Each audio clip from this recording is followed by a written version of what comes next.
Moi, c'est Pierre Tardy, lettreur. Puis, à mon compte depuis 1988, je suis un lettreur, ce qu'on appelle traditionnel aujourd'hui. Mais quand j'ai parti à mon compte, j'étais tout simplement lettreur.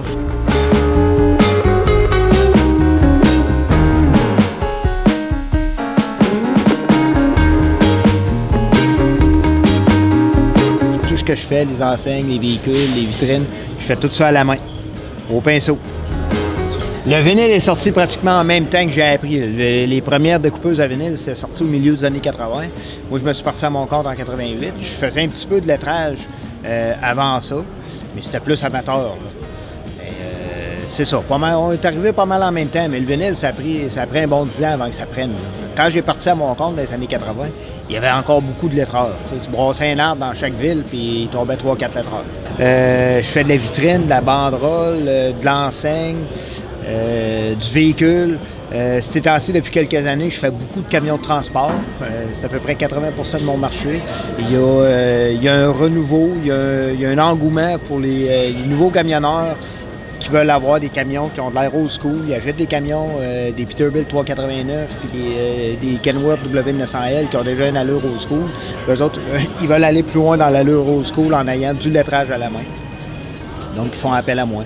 Puis mes clients d'enseigne puis de vitrine, souvent, ils veulent quelque chose qui a plus de chaleur humaine que l'ordinateur. Ils veulent quelque chose aussi old school, tu sais, qui rappelle un peu les belles époques du passé. Je travaille jamais à l'ordinateur. L'ordinateur, pour moi, c'est une méthode de communication.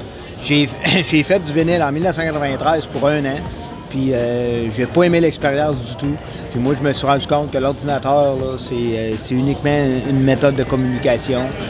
Quelquefois pour les inspirations, mais les inspirations, j'ai une bonne collection de livres pour ça, avec des vraies photos d'enseignes d'époque, d'affichage d'époque, de lettrage sur les véhicules du temps. Fait que je m'inspire principalement de ça. Fait que l'ordinateur, moi, quand je travaille, souvent, il est sur YouTube ou il est sur Spotify. J'ai un atelier à la maison qui est mon garage. Petit garage de 24-24. Fait que quand j'ai une moto ou un hot rod ou une voiture qui rentre dans mon garage, je vais la faire chez nous. Les enseignes, je les fais chez nous, les banderoles. Mais 75-80% du temps, je dirais que je suis sur la route. Mes clients, des fois, ils viennent de loin, puis à porter un hot rod à 200-300 km, ils préfèrent que moi, je me déplace chez eux. Fait que je vous dirais qu'au moins le 3/4 du temps, je travaille sur la route. J'ai donné des workshops en Europe. Là, une douzaine d'années, 12-15 ans environ, j'ai commencé à donner des workshops dans mes temps plus tranquilles. Pour le lettrage, pour essayer de faire revivre ça le plus possible. Écoutez, je suis sûrement un des derniers, si c'est pas le dernier qui travaille au pinceau à temps plein dans la province. Fait que j'ai donné des workshops, puis j'ai été appelé à donner des workshops en Europe, là, aux Pays-Bas, en Italie, en France, en Angleterre.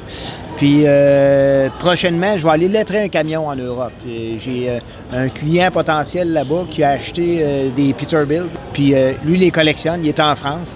Puis il veut vraiment le style américain. Puis il n'a pas trouvé de lettreurs là-bas qui peuvent reproduire exactement ce qu'il recherche. Fait qu'il a fait l'appel à mes services. Fait que ça se pourrait bien qu'en décembre, je fasse un petit tour en France pour aller lettrer un Peterbilt. Écoute, le lettrage à la main, ça rappelle le passé. L'impression digitale aujourd'hui, c'est moderne, ça look moderne. Il n'y a pas moyen de recréer le passé avec ça. Moi, de la manière que je travaille, c'est exactement la même manière qu'un lettreur travaillait en 1920. Les styles ont changé avec les époques, mais la méthode de travail n'a jamais changé. Depuis que les lettreurs ont commencé à faire des enseignes au milieu des années 1800, aller jusqu'à l'avènement de l'ordinateur assez solidement au début des années 2000, la méthode n'a jamais changé. C'était le bon vieux pinceau. Écoutez, regardez les pinceaux avec lesquels je travaille. C'est exactement les mêmes pinceaux qui se fabriquaient il y a 125 ans. On appelle ça un quill. C'est une partie de la plume d'un oiseau ici qui tiennent les poils ensemble avec une petite broche attachée autour, avec du poil d'écureuil. Fait que les méthodes n'ont pas changé. Fait que oui, je suis porté à reproduire beaucoup d'affiches du passé. Puis comme je fais présentement, là, je fais une affiche pour une moto Suzuki de 1966. Fait que j'essaie d'y donner l'allure que ça aurait pu avoir l'air en 1966 chez le concessionnaire quand la moto est sortie. Et moi, j'ai la chance que les clients me donnent carte blanche je dirais quasiment, je vais avoir la prétention de dire dans 100% des cas, les clients me donnent carte blanche. Ça fait que les projets m'appartiennent. C'est sûr que je ne choisis pas la couleur de fond, rarement. Tu sais, quand je travaille sur un véhicule, je travaille avec le fond de couleur, tout ça. Mais je vois pas de projet en particulier. Il y a quelques projets qui me tiennent à cœur que j'ai réalisés, là. Dont un, c'est les ornements de feuilles d'or sur la pompe à incendie de la ville de Saint-Jean-sur-Richelieu. C'est une pompe à incendie qui date de 1876. Puis à l'époque, tous les appareils, les pompes à incendie, puis les premiers camions à incendie, c'était tout décoré à la feuille d'or avec des ornements spéciaux. Et puis, j'ai tout reproduit les ornements exactement comme ça avait été fait en 1876. J'ai fait ce projet-là en 2008. Puis, je pense que c'est le projet qui m'a allumé le plus à date. Ce projet-là, ça a été un projet d'environ 200-250 heures, incluant la recherche que j'ai faite sur cette pompe-là en particulier, pour essayer d'être le plus authentique possible. Le plus inusité, je pourrais pas dire. J'ai peinturé à peu près sur toutes les surfaces. Pour un lettreur, il n'y a pas grand-chose d'inusité. Tu sais. Je dirais que la seule affaire que j'ai pas fait à date, c'est un avion. Tu sais. J'ai lettré sur tous les véhicules. J'ai fait des bateaux, des voiliers, des hot rods, des voitures modernes même, des camions de transport, des motos, des skidoo. J'ai reproduit des skidoo d'époque, dans le temps qu'il y avait des courses de skidoo avec le lettrage à la main. Des stock cars vintage. Il me manque des avions.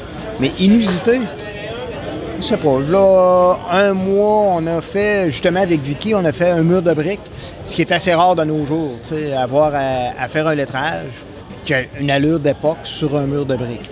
Ça, c'est une surface qui est pas nécessairement inusitée pour un lettreur, mais pas mal rough.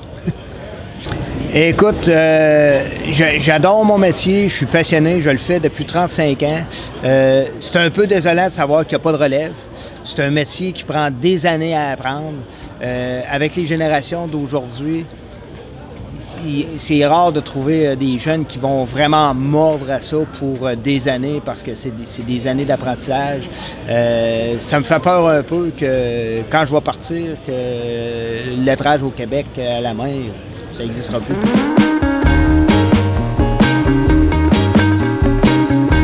Vicky, elle est venue prendre un workshop chez nous il y a 4-5 ans.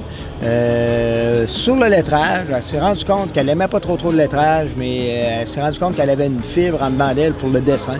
Elle adore dessiner, elle adore peinturer, l'odeur de la peinture, les pinceaux, puis tout, elle aime ça.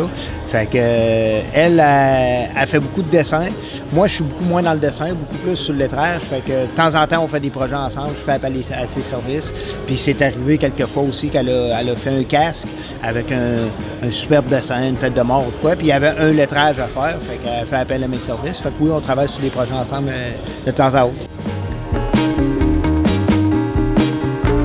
Merci.